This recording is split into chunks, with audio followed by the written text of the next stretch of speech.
Thème 1. Le monde méditerranéen, empreinte de l'Antiquité et du Moyen Âge. Chapitre 1. La Méditerranée antique. Capsule numéro 2 de la République à l'Empire. Moins 753, Rome est fondée par Romulus et Rémus. Elle est d'abord gouvernée par des rois, avant que ses citoyens n'exercent collectivement le pouvoir dans ce qu'on appelle la République, fondée en 509 avant Jésus-Christ. Mais ce n'est pas une démocratie. Les citoyens les plus pauvres ne peuvent pas voter ni accéder aux positions de pouvoir. Entre le quatrième et le 1er siècle avant Jésus-Christ, Rome étend continuellement son territoire par des guerres et des conquêtes, tout en gardant le même fonctionnement interne avec un sénat, garant des choix de la cité et 2 consuls élus chaque année pour diriger les armées. Elle impose son autorité à toute l'Italie, puis dans les territoires de plus en plus lointains, Sicile, Grèce, Espagne, Afrique du Nord, Asie mineure. La conquête de cet empire territorial immense provoque une crise politique et sociale de la République romaine. Des rivalités se développent entre chefs de guerre ambitieux comme Jules César et Pompée, qui voient dans les espaces à conquérir source de prestige et de richesse, et ils s'affrontent pour obtenir le commandement des armées et le pouvoir, provoquant de terribles guerres civiles qui ensanglantent le 1er siècle avant Jésus-Christ. Issu d'une famille prestigieuse, conquérant de la Gaule, Jules César émerge victorieux de ces guerres civiles. Il reçoit des pouvoirs et des honneurs sans précédent. Il est nommé dictateur à vie.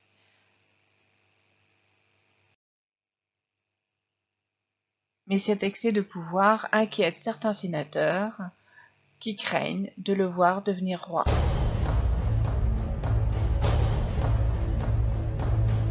Moins 44 avant Jésus-Christ, l'Empire romain immense s'étend autour de la Méditerranée. Jules César s'est nommé dictateur à vie. Il concentre tous les pouvoirs et se comporte comme un roi.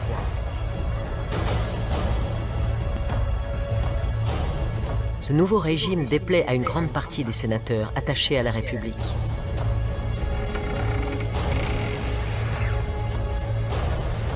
Cassius et Brutus, chefs de file des mécontents, se préparent à riposter.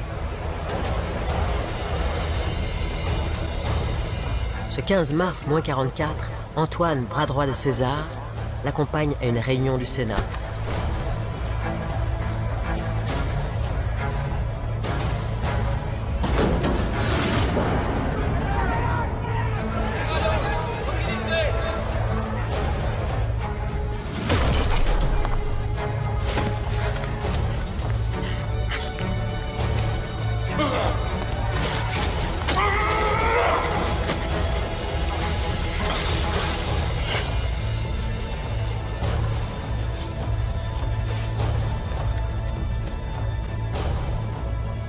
Brutus et Cassius, au nom de la République menacée, viennent de tuer César.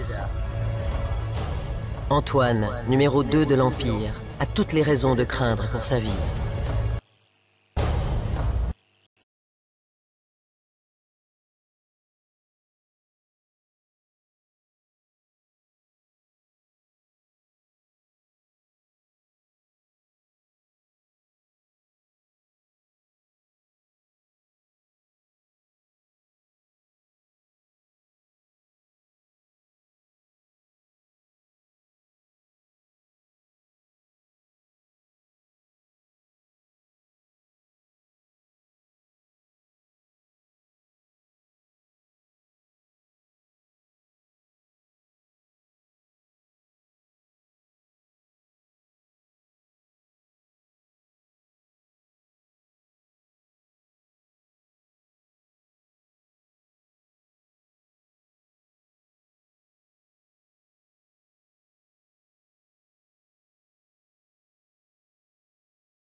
Alors qui va diriger l'Empire? La mort de César ouvre une dernière phase de lutte pour le pouvoir entre son ancien second, Marc-Antoine, qui s'allie à la reine Cléopâtre d'Égypte, et Octave, âgé de 19 ans à peine, lors de l'assassinat de son grand-oncle, mais qui sait se rendre populaire auprès des soldats. Les forces d'Octave finissent par l'emporter sur celles d'Antoine en 31 avant Jésus-Christ à la bataille d'Actium en Grèce.